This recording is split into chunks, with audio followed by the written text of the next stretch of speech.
Hello, नमस्कार दोस्तों। आज हम बात करेंगे बैंक ऑफ बड़ौदा के स्टॉक के बारे में और जानेंगे इसके इम्पोर्टेंट सपोर्ट लेवल, क्योंकि स्टॉक में डाउन ट्रेंड आ सकता है कल के दिन में और कल के दिन में स्टॉक में भारी गिरावट रह सकती है। पर यहाँ पर दोस्तों मैं आपकी एजुकेशन के लिए वीडियो बना रहा हूँ। किसी भी वीडियो में किसी भी तरह बाइंग और सेलिंग की मैं आपको एडवाइस नहीं करता हूँ। फिर भी अगर आप ट्रेड करते हैं मेरे किसी भी वीडियो को देखने के बाद तो अपने फाइनेंशियल एडवाइज़र से ज़रूर कंसल्ट करें। साथ ही आप अगर इस वीडियो को पहली बार देख रहे हैं या नए हैं या फिर आपने बैंक ऑफ बड़ौदा के स्टॉक ले रखे हैं तो हमारे चैनल को सब्सक्राइब करना बिल्कुल भी ना भूलें और दोस्तों के साथ शेयर करना भी ना भूलें। और अगर आप किसी कंपनी में जॉब करते हैं तो आपके बॉस या मैम जो भी हैं अगर वो ट्रेड करते हैं तो उनके लिए भी आप लेवल्स प्रोवाइड करवा सकते हैं और उनके लिए आप जो है एक अच्छा नाम कमा सकते हैं उनकी नज़रों में। अब यहाँ पर जो मैं आपको बताने वाला हूँ उसमें आपको बहुत अच्छे तरीके से देखना होगा। दूसरी बात, स्टॉक में ये जो लेवल्स मैं आपको प्रोवाइड करवाता हूँ केवल एजुकेशन के लिए बताता हूँ, किसी भी तरह की मैं बाय सेल की आपको एडवाइस नहीं करता हूँ। अब हम चलते हैं सबसे पहले स्टॉक में लास्ट ट्रेडिंग सेशन में क्या आपको जो है ट्रेडिंग में इस स्टॉक में हलचल हुई है, यानी कि स्टॉक में ट्रेडिंग हुई है उसके बारे में। और अगर आप देखेंगे तो निफ्टी में 150 पॉइंट का मूवमेंट रहा है अपसाइड में, जो कि बहुत अच्छी बात है। पर स्टॉक में इतनी भारी गिरावट किस वजह से रही तो ये भी हमें देखेंगे। और दूसरी बात यहाँ पर देखना है कि स्टॉक में जो लेवल्स प्रोवाइड हुआ है 63.25 का हाई लेवल है और लो की बात करें 60.60 का है और क्लोजिंग अगर आप देखेंगे तो 60.85 के पास में, जो कि बिल्कुल ही लो पर ही है। तो इससे हम कह सकते हैं कि स्टॉक में जो कैंडल बनी है वो डोजी या इन्वर्टेड हैमर बनी है। और यहाँ पर देखिएगा कि हमारे सेल ऑर्डर 34 क्वांटिटी के लगे, 34,000 क्वांटिटी के। और यहाँ पर जो वॉल्यूम के साथ में वेटेड एवरेज प्राइस दिखाई दे रही है वो 61.82 का है। ये भी हमें इंडिकेट कर रही है क्योंकि वॉल्यूम वेटेड एवरेज प्राइस 61 है और शेयर की प्राइस है 60.85 पर। तो ये भी हमें ₹1 के डिफरेंस से दिखाई दे रही है जो हमें इंट्राडे के लिए इंडिकेट कर रही है नेगेटिव डायरेक्शन में। अब यहाँ पर हमें देखना है डिलीवरी का परसेंटेज, तो मात्र 12% की डिलीवरी आई है दोस्तों। तो स्टॉक में वैसे ही गिरावट आने के चांस पूरी तरीके से हैं। उसके बाद यहाँ पर वॉल्यूम हमें चेक करना है तो 3.9 करोड़ यानी कि लगभग 4 करोड़ का वॉल्यूम है, जो कि बहुत ही अच्छी बात है। वॉल्यूम जितना अच्छा होता है दोस्तों उतनी ही स्टॉक में हलचल होती है। अब यहाँ पर हम चलते हैं चार्ट की तरफ। तो चार्ट में आपको कुछ भी नहीं करना है दोस्तों। जहाँ पर स्टॉक की प्राइस चल रही है वहाँ पर आपको डॉट डॉट से एक ब्लू कलर की लाइन दिखाई दे रही है और ये हमें इंडिकेट करेगी कि स्टॉक कहाँ पर जा रहा है। सबसे पहले हम देखेंगे कैंडल के बारे में। तो कैंडल में आपको दिखा देता हूँ कि गिरावट क्यों रहेगी और उसके बाद हम उसी की कैंडल के बारे में चर्चा करेंगे। तो देखिएगा स्टॉक में ये जो कैंडल बनी हुई है आपकी, जैसे कि यहाँ पर बनी हुई है, यहाँ पर बनी हुई है, ये डोजी या इन्वर्टेड हैमर कैंडल, ये जब इसका लो टूटता है और ये हाई पर बनती है तो गिरावट आती है। और यही कैंडल अगर आप देखेंगे तो ये 2 ग्रीन कैंडल के बाद में एक फिर से बड़ी ग्रीन कैंडल और ये इन्वर्टेड हैमर है। उसी तरह अगर आप यहाँ पर भी देखेंगे तो यहाँ पर भी वही डोजी कैंडल बनी और जब इसका लो टूटा तो गिरावट आई। और देखिएगा गिरावट आए तो इसने इस लो को तोड़ करके नया लो यहाँ पर बनाया, इस लो को तोड़ करके नया लो यहाँ पर बनाया और ये थी यहाँ पर डोजी कैंडल। तो इसका मतलब ये हुआ कि जब भी इन कैंडल का हाई और लो ब्रेक होता है तो गिरावट में ज़रूर आती है और अगर ऊपर की तरफ ब्रेकआउट होता है तो अप ट्रेंड देखने को मिलता है। वही चीज़ अगर आप यहाँ पर देखेंगे ये कैंडल वही बनी हुई है, इसका हाई ब्रेक नहीं हुआ, इसका लो ब्रेकआउट हुआ तो गिरावट आई।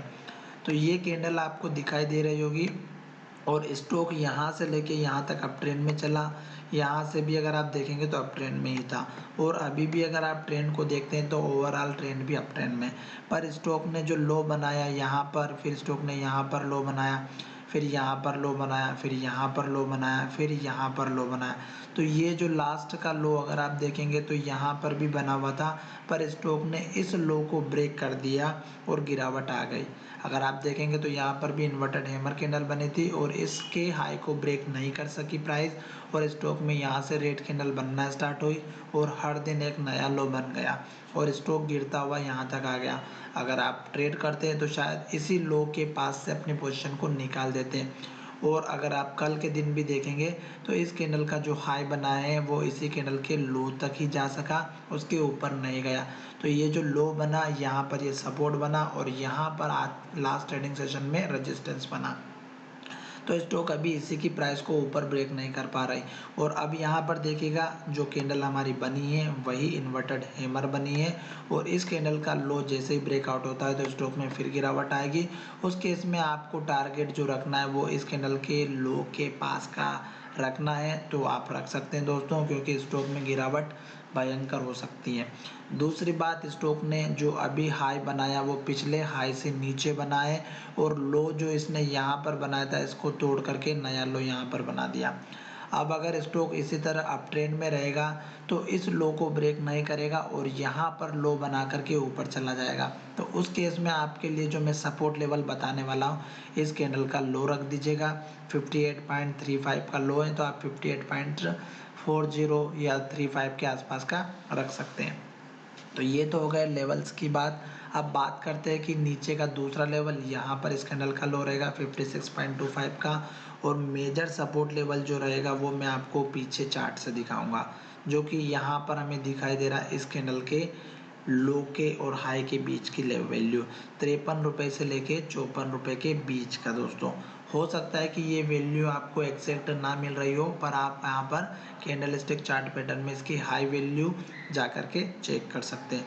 तो दोस्तों ये थे स्टॉक के लेवल्स। और अब बात करते हैं कि इन केस अगर स्टॉक यहाँ सपोर्ट लेकर के फिर से इस हाई को ब्रेक करता है, फिर यहाँ पर इस हाई का अचीव होता है और इस लेवल को ब्रेक करने के बाद में आपको कौन सा टारगेट मिलेगा, तो जो मिनिमम टारगेट मैं आपको बताने वाला हूँ वो आप देख सकते हैं इस कैंडल के लो के पास का 86 के आसपास का जो लो है 85 86 का, ये आपका मिनिमम टारगेट रहेगा। और बीच में अगर आपको टारगेट चाहिए तो आप यहाँ पर देख सकते हैं इस कैंडल का जो हाई दिख रहा है 75 का, ये आपका टारगेट रहेगा। दूसरा टारगेट आपका इस कैंडल का लो रहेगा और उसी तरह इस कैंडल का हाई रहेगा। ये देख सकते हैं इस कैंडल का लो और इस कैंडल का हाई। हो सकता है कि आपको शायद ये दिखाई नहीं दे रहा हो, तो मैं आपको अच्छे से दिखा देता हूँ। यहाँ पर जा कर के देखेंगे तो ये रहेगा आपका यहाँ पर इस कैंडल का हाई तो आपको अचीव हो चुका होगा 69 का, सॉरी ये यहाँ पर देखिएगा इस कैंडल का हाई जो आपको दिख रहा है 75 का और इस कैंडल का लो जो है हमारा 78 का। और उसके बाद इस कैंडल का हाई भी अगर आप रखना चाहते हैं तो ये भी रख सकते हैं। और मैंने जो लेवल से बताया वो 85 के आसपास का बताया जो ये हैं। तो जब भी दोस्तों लो बनता है, जैसे यहाँ पर लो बना, फिर ये लो बना, फिर ये लो बना, फिर ये लो बना, तो इस तरह से लेवल बनते हैं। और उसी तरह जब इसको गिरावट आई और स्टॉक ने ये लो बनाने के बाद फिर जब हाई बनाया तो स्टॉक ने इसी हाई के पास में लेवल बनाया 68 69 के पास का, जो कि अभी रेजिस्टेंस लेवल बना हुआ था लेटेस्ट का। और जो लोग लॉन्ग टर्म के बेसिस पर काम करते हैं उनसे मैं रिक्वेस्ट करना चाहता हूं कि वो कम से कम अपने फाइनेंशियल एडवाइज़र से ज़रूर कंसल्ट करें। और वीडियो पसंद आया है दोस्तों तो हमारे चैनल को सब्सक्राइब करना बिल्कुल ना भूलें, दोस्तों के साथ शेयर भी करिएगा। और स्टॉक में यहाँ से कंफर्मेशन तब आएगा जब यहाँ पर हमारी इस कैंडल से अगर आप एक ट्रेंड लाइन बनाते हैं, जैसे कि यहाँ पर देख सकते हैं ये इस तरह की मैंने आपके लिए लाइन ड्रॉ की है, ये ब्रेकआउट हो जाती है तो अप ट्रेंड स्टार्ट हो जाएगा, क्योंकि ये एक रेजिस्टेंस लाइन है और जब तक ये ब्रेक नहीं होगी तब तक आपको कोई कंफर्मेशन नहीं मिलेगा। इसी तरह अगर आप यहाँ पर भी बनाते हैं इस कैंडल के हाई से लेकर के इस तरह से ज्वाइन करते हुए तो देखिएगा ये लाइन भी यहाँ पर ही बनी हुई, तो ये आपकी रेजिस्टेंस के लिए यहाँ पर काम कर रही है। जब तक ये लाइन ब्रेकआउट नहीं होगी तब तक कोई कंफर्मेशन नहीं मिलेगा। तो दोस्तों ये थी बैंक ऑफ बड़ौदा के बारे में जानकारी। और आपको वीडियो पसंद आया तो शेयर करना बिल्कुल भी ना भूलें।